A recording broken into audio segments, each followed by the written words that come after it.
আমার বন্ধুগণ, আমরা যখন মরে যাই, মরার পরে আমাদেরকে কবরের মধ্যে রাখা হয়। কবরের ভিতরে রেখে আমাদেরকে বলা হয়, যারা কবরে রাখে তারা বলে, মৃত্যু ব্যক্তিকে কবরে রাখার সময় বলে, বিসমিল্লাহি আলা মিল্লাতি রাসূলিল্লাহ, আল্লাহর নামে রসুলের দলে উঠাই দিয়ে গেলাম। আল্লাহর নামে কার দলে উঠাইলো? রসুলের দলে। চিন্তা করেন ভাইরা, আল্লাহর নামে রসুলের দলে উঠাইলেন কারে? কারে উঠালেন? এই লোকটি তার যৌবনকালে যত মিছিল করেছে, ধর্মনিরপেক্ষতাবাদের পক্ষে মিছিল করেছে, জীবনে যা কিছু করেছে সব করেছে মানুষের তৈরি করা মতবাদের জন্য। তার ভোট ইসলামের কাজে লাগে নাই, তার ইলেকশন ইসলামের কাজে লাগে নাই, তার দেওয়ালের লেখা ইসলামের কাজে লাগে নাই, তার বক্তৃতা, তার টাকা পয়সা ইসলামের কাজে লাগলো না। মরে গেছে, পরে মরা মানুষটারে উঠাইয়া বললা, রসুলুল্লাহর দলে উঠাইয়া দিলাম। এখন বলো, রসুলুল্লাহ কেন তোমার মতো মরা লাশটাকে তিনি গ্রহণ করতে যাবে? তোমার জীবনের কোন কাজই তো ইসলামের জন্য কাজে লাগলো না। তোমার জীবনের একটা দিকও তো ইসলামের কাজে লাগে নাই। মরছো, তারপরে তোমার মরা লাশ রাসূলুল্লাহ বহন করতে যাবেন কেন? কি দায় টাকা পড়েছে তা? কুল ইন্না সালাতি ওয়া নুসুকি ওয়া মাহইয়ায়া ওয়া মামাতি লিল্লাহি রাব্বিল আলামিন। সবাই পড়েন, ইন্না সালাতি ওয়া নুসুকি ওয়া মাহইয়ায়া ওয়া মামাতি লিল্লাহি রাব্বিল আলামিন।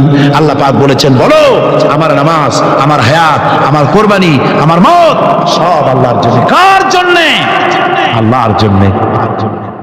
এই পৃথিবীর বুকে আমরা দেখতে পাই মানুষ তার বন্ধুদেরকেই দেয়, শুধু সরকার হোক আর সাধারণ মানুষ হোক, আপনজনদেরকে নিজের দলকেই বেশি দেয়। কথা ঠিক কিনা? নিজের দলের প্রতি, আত্মীয় স্বজনের প্রতি স্বজন প্রিয়তা মানুষের শরীরের ভিতরে রোগ হিসাবে কাজ করে, আর এভাবে করে নিজের দল আর আত্মীয় স্বজনকে বেশি করে সুযোগ সুবিধা দেয়। শত্রুকে কেউ দেয় না, শত্রুকে কেউ ডেকে ডেকে কোনো জিনিস দিতে চায় না বা দেয় না। আল্লাহ রাব্বুল আলামিন এমন রহমান, এমন দয়াবান, এমন মেহেরবান, যারা তার ইবাদত করে, যারা তাকে স্বীকার করে, আল্লাহ বলে তাকে যারা সেজদা দেয়, আল্লাহ পাক তাদেরকেও দেন। আর যারা আল্লাহকে অস্বীকার করে, আল্লাহ রাব্বুল আলামিনকে মানে না, তার গুণাবলী কি স্বীকার করে না, তার অস্তিত্ব স্বীকার করে না, তারপরেও আল্লাহ রাব্বুল আলামিন কোন নাফরমান বান্দাকেও রহমত থেকে বঞ্চিত করেন না।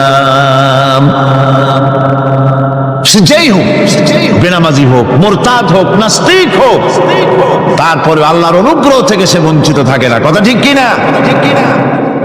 বরং এটাই আমরা দেখি, নামাজি, দিনদার, পরেজগার মানুষ তার বরং কম থাকে, সে বরং কম পায়। বাড়ি নাই, ঘর নাই, কলকারখানা নাই, আর নামাজ রোজা করে না, হজ যাকাত করে না, আল্লাহর সাথে বিরোধিতা করে, আল্লাহরে মানেই না, বলে দেয়ার ইজ নো গড, স্রষ্টা বলতে কেউ নাই। এই ড্রিঙ্ক অ্যান্ড বি মেরি, এই হচ্ছে তাদের থিওরি, তাদের দর্শন, তাদের ফিলসফি। এই জাতীয় লোকগুলি বরং দেখা যায় তারা ক্ষমতা পায়, বাড়ি হয়, গাড়ি হয়, কল হয়, কারখানা হয়, সম্মান পায়। এটা কেন? এর কারণ হচ্ছে আল্লাহ রাব্বুল আলামিন এই পৃথিবীর কোনো মূল্য দেন না। এই পৃথিবীর মূল্য যদি আল্লাহ পাকের কাছে একটা মশার দানার তুল্য যদি হতো, আল্লাহ পাক বিদ্রোহীদেরকে, কাফেরদেরকে এক ঢোক পানি আল্লাহ পাক গিলতে দিতেন না। এবার চিন্তা করেন, আল্লাহর ব্যাপারে যে দৃষ্টান্তটা দেওয়া হয়েছে, দৃষ্টান্তটা কত গুরুত্বপূর্ণ। মশার দানার তুল্য, মশার দানার তুল্য এই পৃথিবীর দাম নাই আল্লাহর কাছে। আপনাকে যদি কেউ 10 লক্ষ মশার দানা বহু কষ্ট করে জোগাড় করিয়া যদি কেউ দেয়, তাহলে আপনি কয় টাকা দিয়ে কিনবেন? 4 পয়সা দিয়েও একজনে বলছে 4 পয়সাও দিবে না। তাহলে বোঝেন এর কোনো মূল্য নাই। একটা মশার দানার তুল্য মূল্য আল্লাহ পাক এই পৃথিবীর দেন না, যার কারণে অবারিত মুক্ত হস্তে আল্লাহ পাক সমস্ত মানুষের জন্য, প্রাণী জগতের জন্য তিনি করুণা করেছেন সকলকে। এটা হচ্ছে রহমান। আর রহিম হচ্ছে, হাদিস শরীফে বলা হয়েছে আর রহমানু রহমানুদ দুনিয়া ওয়াল আখিরাহ, রহিম ও রহিমুল আখিরাহ। মুমিন রহমান তো শুধু আল্লাহ পাক দুনিয়া এবং আখিরাতের জন্য, আর রহিম শুধুমাত্র আখিরাতের জন্য। আবার কোন কোন আয়াতে বলা হয়েছে যে আল্লাহ পাক দুনিয়ার মানুষের জন্য রহিম। একটি আয়াতে ভাবে বলা হয়েছে হুয়াল্লাযী ইউসাল্লি আলাইকুম ওয়া মালাইকাতুহু লিয়ুখরিজাকুম মিনাজ-যুলুমাতি ইলান নূর ওয়া কানা বিল মুমিনিনা রহিমা। সে আল্লাহই তোমাদের প্রতি রহম করেছেন, রহমত নাজিল করেছেন এবং তার ফেরেশতাগণ এই উদ্দেশ্যে যে তোমাদেরকে তিনি অন্ধকার থেকে আলোর দিকে বের করে নিয়ে আসবেন। আর তিনি হচ্ছেন মুমিনদের জন্য রহিম, অত্যন্ত দয়াবান। আরবি ভাষায় আর রহমান অন্তর জগতের এমন একটি নম্র উচ্ছ্বাসিত অবস্থার প্রতি ইঙ্গিত করে যার ফলে তার স্বতঃস্ফূর্তভাবে নিজের থেকেই মহানুভবতা এবং প্রীতি ও মহব্বতের ইচ্ছার বহির্প্রকাশ ঘটে। তাই রহমতের মধ্যে আছে স্নেহ, আছে প্রীতি, আছে অনুগ্রহ। আল্লাহ পাকের রহমতটা কি জিনিস? সেটা হচ্ছে রহমতি ওয়াসিআত কুল্লা শাই, আমার রহমত দিয়ে সমস্ত জিনিসকে ঢেকে রাখা হয়েছে। প্রত্যেকটি জিনিসের ভিতরে আল্লাহ পাকের রহমত রয়েছে। রহমত ছাড়া এই পৃথিবীতে মানুষের চলার কোনো পথ নাই। সমস্ত ব্যাপারই আল্লাহ পাকের রহমত আর রহমত। তাবৎ সৃষ্টির দিকে যদি আমরা তাকাই, আল্লাহ পাকের সৃষ্টি জগতের দিকে তাকাই, সেখানে আল্লাহর এই করুণা ছাড়া আর কিছুই দেখা যাবে না। কোরআনে কারিমে বলা হচ্ছে ওয়াসাখখারা লাকুম মা ফিস সামাওয়াতি ওয়া মা ফিল আরদি জামিআন মিনহু ইন্না ফি যালিকা লাআয়াতিন লিকাওমিন ইয়াতাফাক্কারুন। আকাশ ও পৃথিবীতে যা কিছু আছে তা সব কিছুই আল্লাহ রাব্বুল আলামিন মানুষের তো করে দিয়েছেন। যেভাবে পারো সেভাবে তাকে কাজে লাগাও। সমস্ত জিনিসকে আল্লাহ পাক মানুষের অনুগ্রহ করে দিয়েছে, তার খেদমতের জন্য, তার কাজের জন্য তৈরি করেছেন, মানুষের কাজের জন্য। সাখারা শব্দ দিয়ে বোঝানো হয়েছে সকল বস্তুই মানুষের অনুগত, মানুষ যেন তা দিয়ে তার নিজের কাজ সম্পাদন করতে পারে। অন্য আয়াতে বলা হয়েছে আল্লাহুল্লাযী খালাকাস সামাওয়াতি ওয়াল আরদা ওয়া আনজালা মিনাস সামাই মাআন ফাখরাজা বিহি মিনাস সামারাতি রিজকান লাকুম ওয়া সাখখারা লাকুমুল ফুলকা লিতাজরি ফিল বাহরি বিআমরিহি ওয়া সাখখারা লাকুম আল্লাহ রাব্বুল আলামিন তিনি আকাশ সৃষ্টি করেছেন, জমিনকে সৃষ্টি করেছেন এবং আকাশ থেকে পানি বর্ষণ করেছেন, তা দিয়ে ফসল উৎপাদন করেছেন। এই ফসলের পিছনে আল্লাহ পাকের কি বিরাট রহমত কাজ করতেছেন আপনি লক্ষ্য করেন।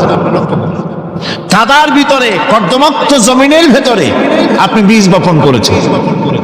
কর্দমাক্ত জমিনের ভেতরে বীজ বপন করে বাড়ি গিয়ে আপনি ঘুমিয়ে আছেন।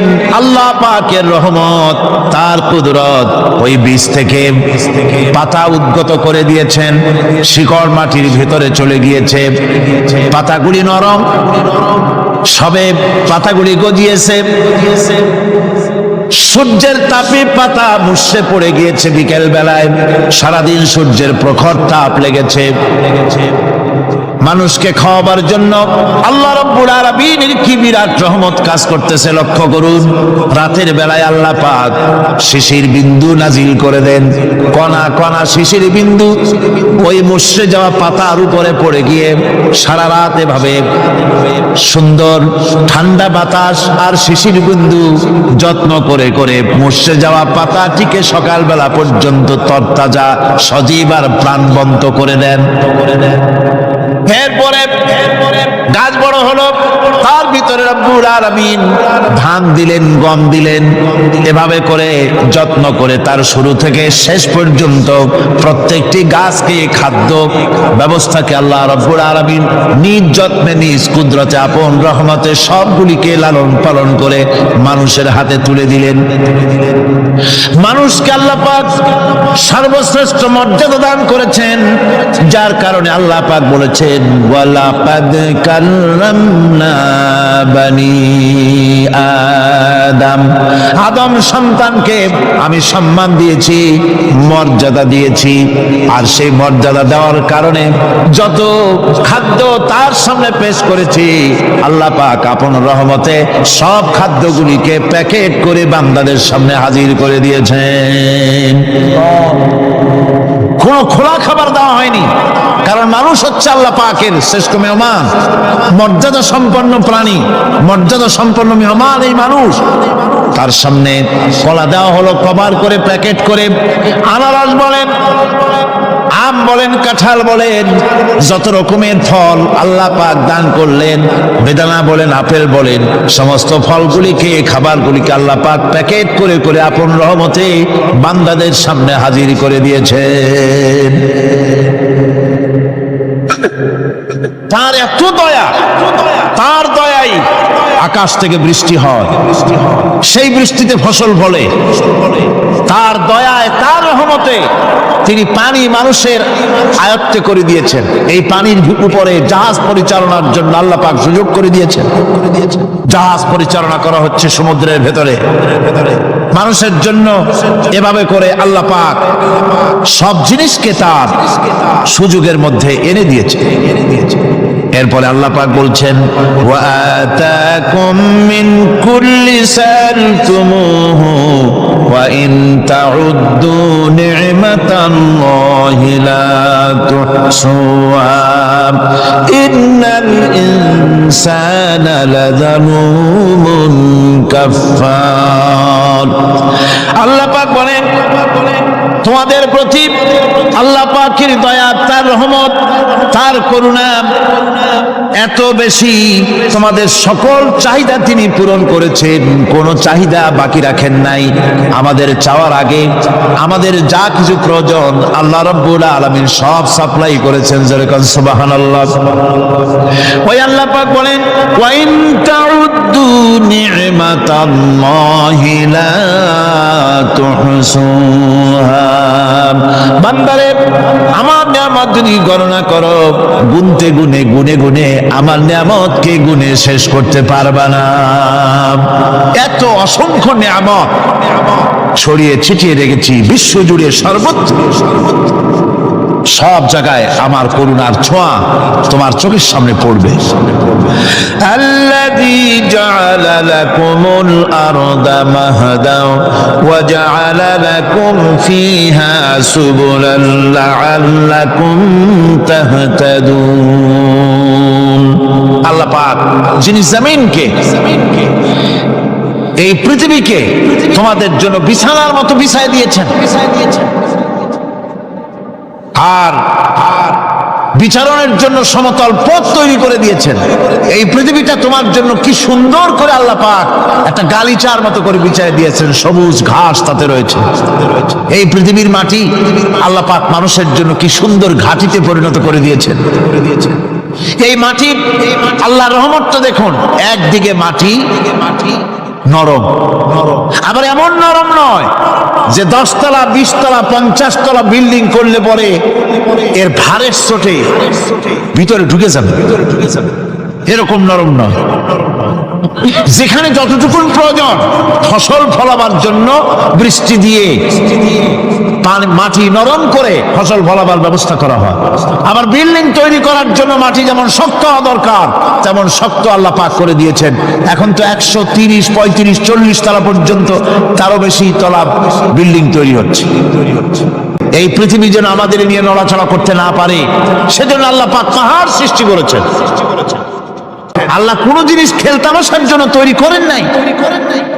গতকাল এই আয়াতটি আমি পড়েছিলাম, الذين يذكرون الله قياما وقعودا وعلى جنوبهم ويتفكرون في خلق السماوات والأرض ربنا ما خلقت هذا باطلا। নিরর্থক করে আল্লাহ পাক কোন জিনিসকে তৈরি করেন নাই। সুতরাং আল্লাহ পাক খেল তামাশায় বস্তু করে কিছুই তৈরি করেন নাই, সবগুলিকে আপন রহমতে তৈরি করেছেন মানুষের সৃষ্টি জগতের জন্য, যার দ্বারা মানুষ উপকৃত হতে পারবে। এই জন্য তিনি হচ্ছেন রহমান। বলেন তিনি কি? রহমান। আল্লাহ রাব্বুল আলামিন জমিন সৃষ্টি করলেন, পাহাড় দিলেন, গাছপালা তরুলতা তৈরি করে দিলেন।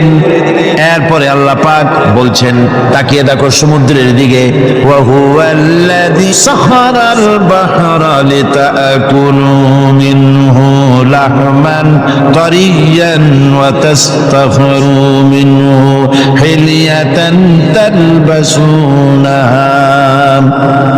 সমুদ্রের দিকে লক্ষ্য করে দেখো, এই সমুদ্রকে তোমাদের অনুগত করে দিয়েছি। এর মধ্যে রয়েছে তাজা মাছ মাংস রয়েছে, এর ভিতরে রয়েছে তোমাদের পরিধানের অলংকারাদির জন্য মূল্যবান সম্পদ রাখা হয়েছে সমুদ্রের মধ্যে।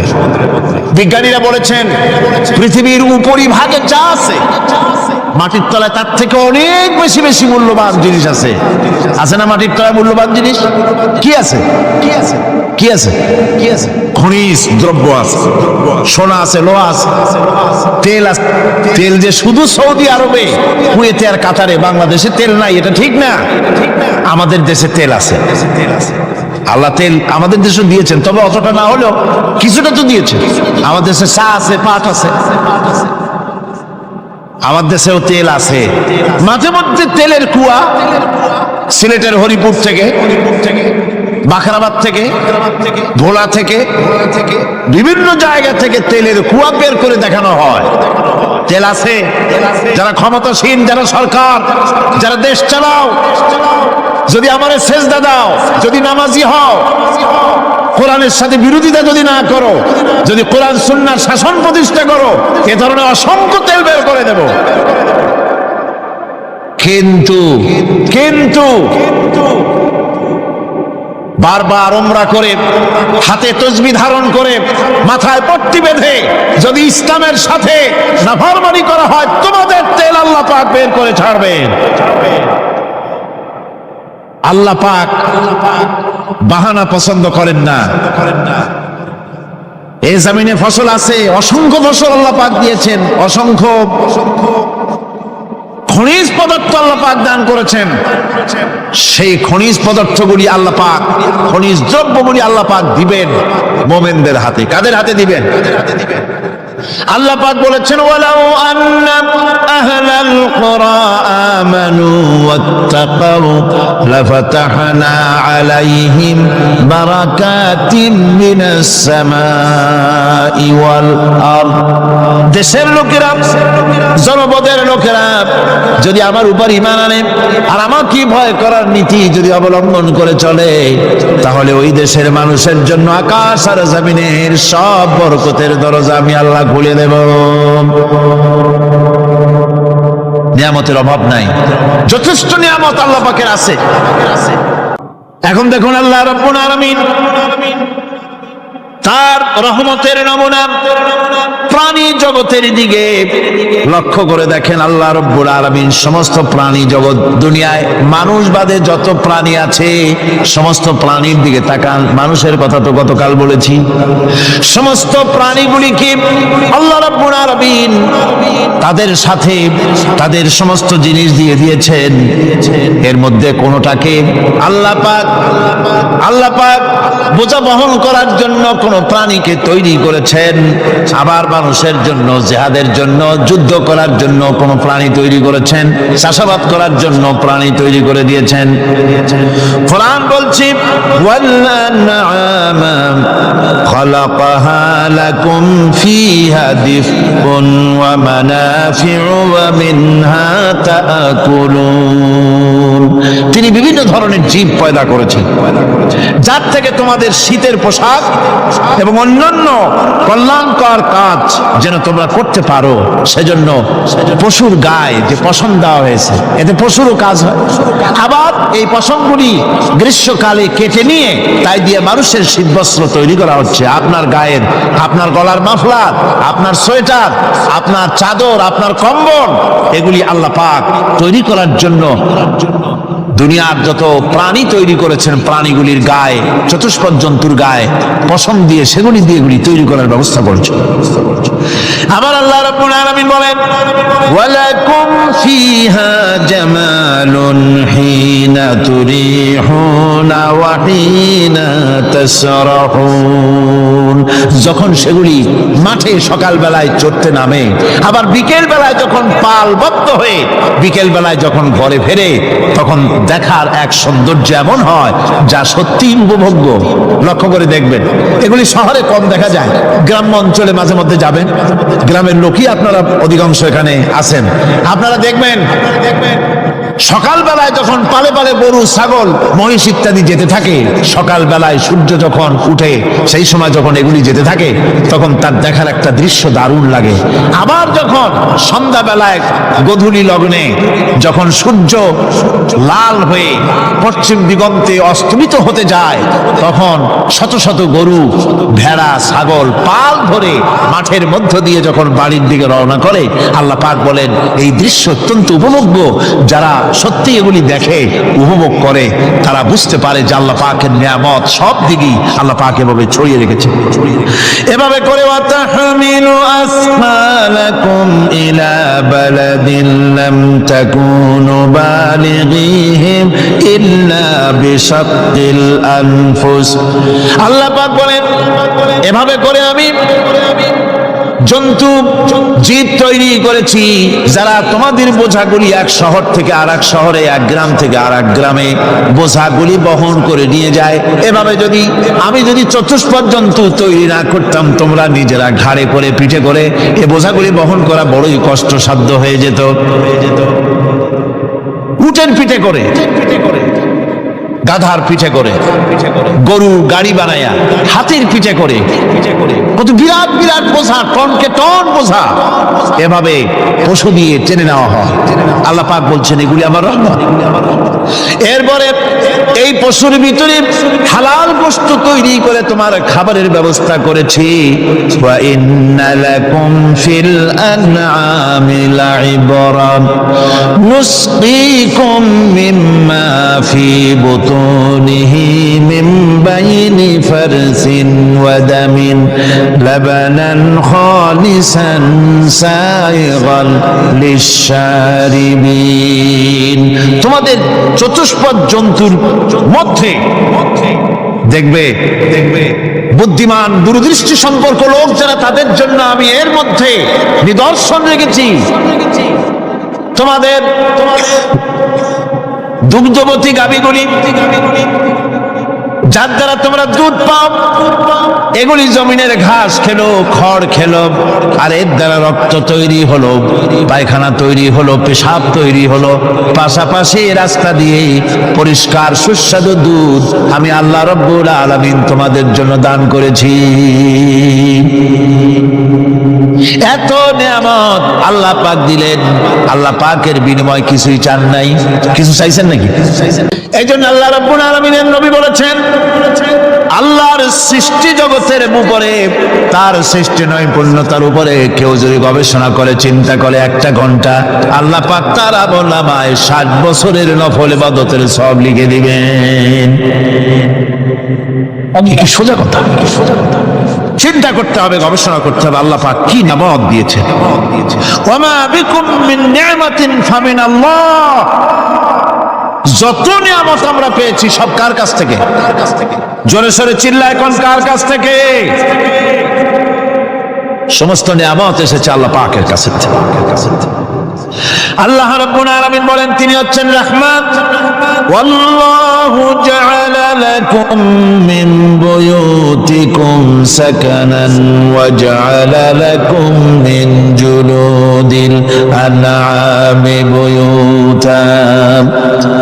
আল্লাহ পাক বলছেন তোমাদের জন্য তোমাদের ঘর সমূহকে আল্লাহ পাক স্থিতি লাভের, স্বস্তি শান্তি লাভ করার জন্য আল্লাহ পাক একটা স্থান করে দিয়েছেন, জায়গা করে দিয়েছেন। আমরা যে ঘর বানাই, এই ঘর বানাবার পেছনে আল্লাহ পাকের কত বড় নিয়ামত। ঘর একটা বানাতে হলে খুঁটি লাগবে। খুঁটি কোত্থেকে আসছে? বলেন কোত্থেকে?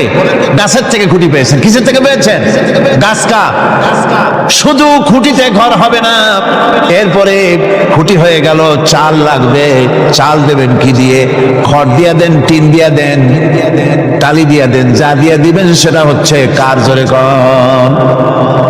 শুধু খুঁটি আর চাল হলে হবে না, বেড়া লাগবে, দরজা লাগবে, জানালা লাগবে, যা কিছু দরকার। আল্লাহ বলেন তোমার এই শান্তির ঘরটার পেছনে আমার নিয়ামত, আমার রহমত কাজ করেছে।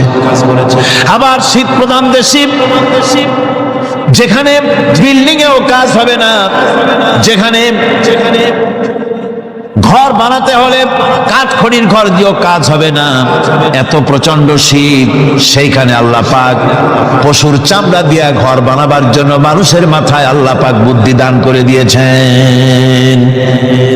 আল্লাহ পাক বলছেন জুলুদিল আনআমি বুয়ুতা, চামড়া দিয়ে ঘর তৈরি করা হয়। এস্কিমোরা করে, দেখে আসবেন, চামড়া দিয়ে ঘর তৈরি করা হয়। আল্লাহ পাক এই পশু দিয়ে মানুষের এত উপকার করছেন। তিনি রহমান। এই রহমত থেকে পৃথিবীর কেউ বঞ্চিত নয়। সমস্ত প্রাণী সমূহকে আল্লাহ পাক এই বিরাট নিয়ামত দান করেছেন। একটি মানুষ যতই সংকীর্ণ হোক, অসভ্য জীবন যাপন করুক, ইলিটারেট হোক, মূর্খ হোক, লেখাপড়া কিচ্ছু জানে না, একটা পর্ণ কুটিরের ভিতর এক কৃষক বাস করে, সেও যদি চিন্তা করে তাহলে অন্তত এতটুকু উপলব্ধি তার আসবে যে সে অসুখ হলে পরে তার আশেপাশে লতা গুল্ম, গাছের শিকড় বেটে খেলে পরে তার অসুখ ভালো হয়ে যায়। ঠিক কিনা? এখন তো অসুখ ভালো হওয়ার জন্য কোনো অসুবিধা নাই, কোনো সমস্যা নয়। পত্রিকার ভিতরে অ্যাডভার্টাইজ আসতেছে, স্ট্যাম্পের উপরে লিখে দেব আখিরি লেখা, বিশ্বব্যাপী চ্যালেঞ্জ। মেয়ে লোকও চ্যালেঞ্জ দিতেছে, পুরুষও দিতেছে, পাগলও দিচ্ছে, ছাগলও দিচ্ছে, সবাই মিলে চ্যালেঞ্জ করছে। পত্রিকাগুলি পয়সার লোভে আবার এগুলি ছাপতেছে। সব রকমের রোগ, অসুখ, সব রকমের ওষুধ তারা দিতে পারবে। তেইশ যদি হয় তো খামাখা আমাদের মেডিকেল কলেজ রাইখা লাভ কি? বিজ্ঞাপন দিয়া যদি ওষুধ বিক্রি করা হয়, কেমন গভর্নমেন্ট আমি বুঝি না। এই পাগল ছাগলের বিজ্ঞাপনগুলি ছাপা হয় পত্রিকায়, লোকেরা বিভ্রান্ত হয়, লোকেরা বোঝে না। তাদের কাছে গেলেই মুখ দেখেই বলে দেবো এরকম আসতেছে, পাগলের মতো চেহারা, মুখ দেখেই বলে দেবে শেষ দর্শন। আর দর্শন জিন্দিগিরি করা লাগবে না। ছোট্ট ছোট্ট পোলাপানো এরকম এক এক জায়গায় হইতেছে। খুলনা জেলার দাখোপ এলাকায় একবার শোনা গেল সেখানে ছাগলে পানি পড়ে দেয়, যে যাবে তার রোগ ভালো হবে। কি শিক্ষিত কি অশিক্ষিত সমানে গিয়ে লাইন দিতে লাগলো। ছাগলের বাড়ি, ছাগলের কাছে পানি ধরে, এখন ছাগলের কাছে কিছু ধরলি তো সে শোকে, শুকতে গেলেই মনে করে যে পড়িয়ে দিছে, দম করে দিছে, আর খাইতেছে। এরপরে ছাগল আলার বাড়ি এক ছাগল দিয়া হাতির মালিক হয়ে গেছে সে, বাড়ি বিল্ডিং টিল্ডিং করে সর্বনাশ। কি আজীব তামাশা, কি আশ্চর্য দেশ। এমন কোন রোগ নাই যে এই সমস্ত পাগল ছাগলের চিকিৎসা ভালো না হবে। এগুলি অ্যাডভার্টাইজ দিয়ে চলছে। আল্লাহ পাক মানুষকে অসুখ দিয়েছেন, অসুখের আবার ওষুধও দিয়েছেন। কাল আলহামদুলিল্লাহ। লিকুল্লি দাইন দাওয়াউ, প্রত্যেকটি রোগের ওষুধ আল্লাহ তৈরি করেছেন। সুবহানাল্লাহ ওয়া বিহামদিহি। কালো জিরা সম্পর্কে রাসূল কারীম সাল্লাল্লাহু আলাইহি ওয়াসাল্লাম বলেছেন, হাদিহি হাব্বাতুস সাওদা, এটা হচ্ছে কালো দানা। দাওয়াউন লিকুল্লি দাইন ইল্লা সাম, মৃত্যু ছাড়া সকল রোগের ওষুধ কালো জিরার মধ্যে আছে। আবার মধু সম্পর্কে আল্লাহ পাক বলেছেন এটি হচ্ছে গোটা পৃথিবীর সমস্ত মানুষের জন্য রোগের প্রতিষেধক। একজন নিরক্ষর মানুষও, যিনি লেখাপড়া কিছুই জানে না, সে লোকটাও টের পায় অসুখ বিসুখ হলে সে আশেপাশে লতা গুল্ম বেটে তার থেকে তার রোগ নিরাময় করতে পারে। রৌদ্রের দাবানল থেকে বাঁচার জন্য সে গাছের আশ্রয় নিতে পারে। তরুণ গাছ থেকে ফার্নিচার তৈরি করতে পারে। আবার এই গাছ যখন এই গাছ থেকে সুস্বাদু ফল পেতে পারে, আর এই গাছ যখন বুড়ো হয়ে যায় তখন তার দিয়ে সে ফার্নিচার তৈরি করতে পারে। অসংখ্য নিয়ামত তার চতুর্পাশে ছড়ানো থাকে। একটা নিরক্ষর মূর্খ ব্যক্তিও যদি চিন্তা করে তাহলে আল্লাহর রহমত সম্পর্কে জানতে তার মোটেই কষ্ট হওয়ার কথা নয়। মূল কথা হলো চিন্তা করা, গবেষণা করা। আল্লাহ পাক এই জন্য বারবার বলেছেন লা আয়াতিন লিকাওমি ইয়াতাফাক্কারুন, লা আয়াতিন লিউলিল আলবাব, যারা নাকি চিন্তাশীল গবেষক, মাথায় গিলুটুলু যাদের আছে, ওরা এগুলি খুব ভালো করে বুঝবে। আল্লাহ রাব্বুল আলামিন এই পৃথিবীকে তার রহমত দিয়ে ছেয়ে রেখেছেন, অসংখ্য রহমত দিয়ে রেখেছেন। আর তার রহমত সৌন্দর্য বিবর্জিত নয়, তার রহমত দিয়েই সব সুন্দর হয়ে সাজিয়ে গুছিয়ে আল্লাহ পাক তৈরি করেছেন। আকাশটাকে সাজিয়েছেন কোরআনে, খালকিস সামাওয়াতি ওয়াল আরদি ওয়া ইখতিলাফিল লাইলি ওয়ান নাহার লাআয়াতিন লিউলিল আলবাব। নিঃসন্দেহে এই পৃথিবী যারা জ্ঞানবান, যারা চিন্তাশীল, তারা আকাশ এবং জমিনের সৃষ্টির ব্যাপারে চিন্তা করবে, রাত এবং দিনের পরিবর্তনের ব্যাপারে তারা গবেষণা করবে। রাত দিনের পার্থক্য মানুষের জীবনকে পদ্ধতিগত দিক থেকে দুই ভাগে বিভক্ত করেছে। একটা হচ্ছে দিন আর একটা হচ্ছে রাত। وَجَعَلْنَا اللَّيْلَ لِبَاسًا وَجَعَلْنَا النَّهَارَ مَعَاشًا। আল্লাহ পাক বলেন আমি দিনকে রুজি রোজগার করার জন্য, কামাই রোজগার করার জন্য দিন তৈরি করেছি, আর আরাম করার জন্য আমি রাতকে তোমাদের জন্য আচ্ছাদন করে দিয়েছি, তোমাদের জন্য রাতকে আরাম করার জন্য করে দিয়েছি। দিনের বেলায় কাজ করবে, রাতের বেলায় আরাম করবে। আল্লাহ সুবহানাহু ওয়া তাআলা তিনি বলছেন আমার রহমতেই পৃথিবীর মাটি থেকে তোমাদের ফসল উৎপাদিত হয়। তোমরা দেখো, আফারাআইতুম মা তাহরুসুন আনতুম তাজরাউনাহু আম নাহনু যারিউন। জমিন থেকে ফসল কে উদ্গত করে? উদ্ভিদকে কে গজায়? তুমি গজাও না, আমি গজাই। আল্লাহ পাক বলেন সমস্ত উদ্ভিদগুলি আমি তোমাদের জন্য গজায় দেই, উঠায় দেই। এরপরে যখন ফসল হয়, ফসল পাকা দেখে মানুষ তখন মোষে তেল মাখে, ফুর্তি করে, আনন্দ করে। আল্লাহ পাক বলেন দেখো, লাউ নাশাউ জাআলনাহু হুতামান ফাযালতুম তাফাক্কাহুন। যদি আমি ইচ্ছে করি তাহলে তোমার ফসলকে আমি কুটায় পরিণত করে দিতে পারি, তখন তো তুমি নিজের কপালে করাঘাত করবে আর বলবে আরে মারুম হয়ে গেলাম, বঞ্চিত হয়ে গেলাম। আল্লাহ যদি ইচ্ছে করেন তাহলে ফসলগুলিকে আল্লাহ পাক তুষে পরিণত করে দিতে পারেন না? সিটায় পরিণত করে দিতে পারেন না? অবশ্যই, অবশ্যই। সেই জন্য আল্লাহ পাক বলছেন যেগুলি সব আমার ক্ষমতা, আমি আপন নিয়ামতে, আপন বরকতে